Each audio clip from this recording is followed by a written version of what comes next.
It's my pleasure to join you today and just offer a few thoughts and perspectives about managing anxiety and returning to campus.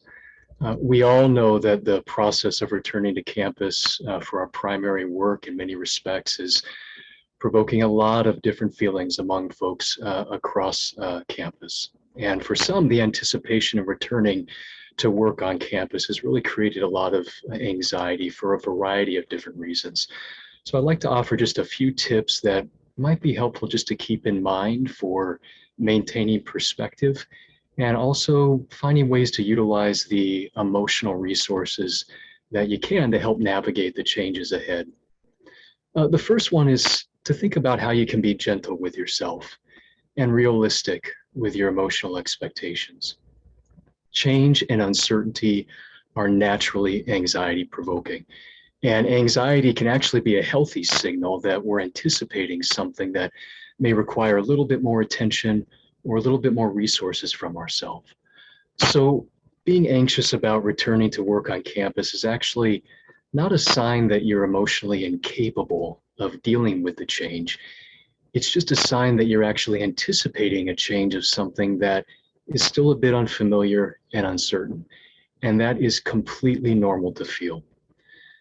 The second thing that might be helpful to keep in mind is remain focused on what is rather than what if. Anxiety really tends to operate by trying to forecast and predict things that might happen in the future, which is basically our brain's way of just trying to help us survive something that we think might be problematic. And this, of course, can have its advantages, like helping us get organized and prepared, but it can also be rather counterproductive if we're just solely focused on that future imagined scenario. There can be an infinite number of what if scenarios that we can get anxious about.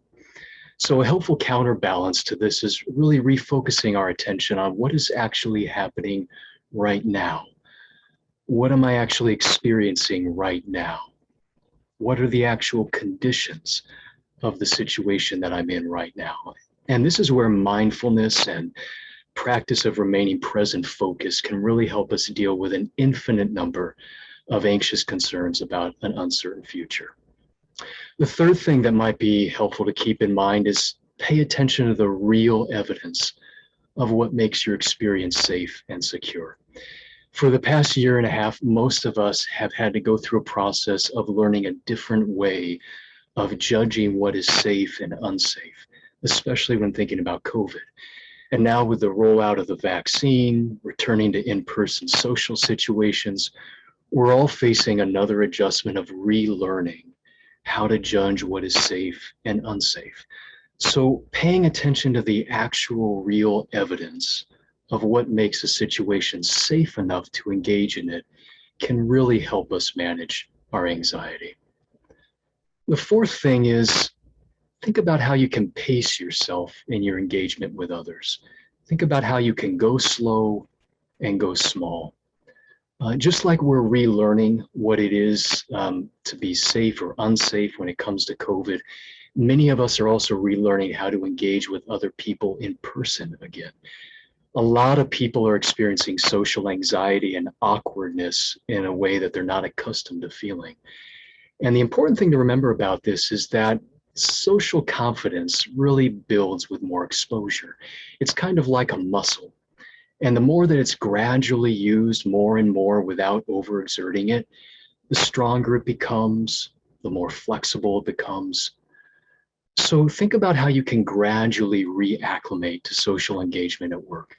There's no need to push yourself too hard or too fast. Going slow, going small, like engaging with a smaller number of people, can really help your mind just gradually. The fifth thing I would suggest is communicate and speak up if you've got concerns or questions. Anxiety is often something that can leave us feeling very helpless.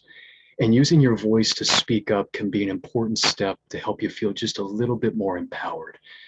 Asking questions with a trusted colleague, expressing concerns to your supervisor. These can help create more solution-focused conversations and might also help elicit a little bit more information. And information is always helpful with managing anxiety. It's okay to say, I'm not really sure how to do this, or it's okay to ask people what they're comfortable with. That really normalizes uncertainty and awkwardness that most of us feel. The sixth thing I would suggest is focus on what you can control and the choices you can make to help yourself feel a little bit more at ease. This is really the key to dealing with anxiety, knowing what we can control and what we can't. And even in the midst of all these uncertainties returning to work on campus may bring about, there are still a lot of choices that each of us have along the way. Think about what these choices might be that could help you feel a little bit more ease with your work. Maybe that's speaking up and asking for more information about how the day-to-day operations are going to change, or initiating a conversation with your supervisor about creative options with your work engagement. Or maybe it's just taking time to chat with a trusted colleague about your concerns so you just don't feel so alone anymore in your anxiety. The last thing I would encourage us to keep in mind is remember that you can adapt to change and you are resilient.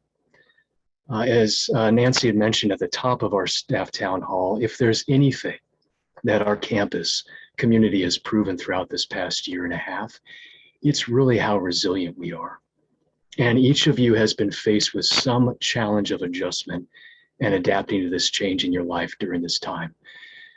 Consider how you showed that resilience in adapting to that change.